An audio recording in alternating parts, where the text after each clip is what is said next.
हे बच्चों, इधर आओ, क्योंकि आज मैं तुम्हें एक भूतिया गांव की डरावनी कहानी सुनाने वाली हूं। लेकिन घबराओ मत, ये बहुत ज्यादा डरावनी नहीं है। तैयार हो? चलो शुरू करते हैं। बहुत दूर एक छोटा सा गांव था जिसका नाम था भूतिया गांव। ये गांव ऊंचे काले पेड़ों से घिरा हुआ था और यहाँ एक रहस्यमयी कोहरा था जो कभी जाता ही नहीं था।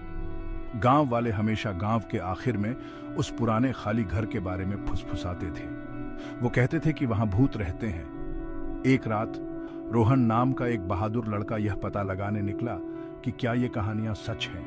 उसने अपने बैग में टॉर्च, कुछ स्नैक्स और अपना लकी चार्म भरा। गहरी सांस लेकर वह उस डरावने घर की तरफ चल पड़ा। जैसे ही वह गांव से गुजर रहा था, चांदनी से सब कुछ और भी डरावना लग रहा था। लेकिन रोहन डरा नहीं। वह उस पुराने घर तक पहुंचा और धीरे से दरवाजा खोला।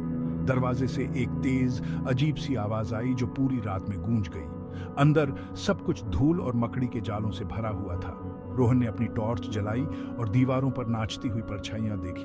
अचानक उसे एक हल्की सी फुसफुसाहट सुनाई दी। कौन है वहां? उसने कांपती हुई आवाज में पूछा।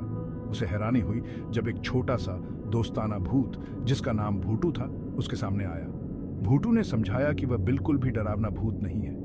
वह तो बस अकेला था और उसके साथ खेलने के लिए एक दोस्त चाहता था।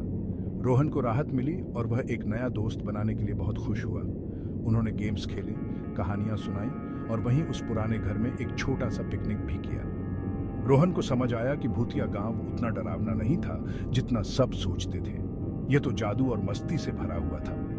जब सुबह हुई, रोहन ने भूटू को अलविदा कहा और फिर से आने का वादा किया। वह अपने एडवेंचर के बारे में सबको बताने के लिए उत्साह से घर वापस भागा और उस दिन से भूतिया गांव को अब भूतिया गांव नहीं कहा जाने लगा। ये दोस्ती और मस्ती की जगह बन गया, रोहन और उसके बहादुर दिल की वजह से।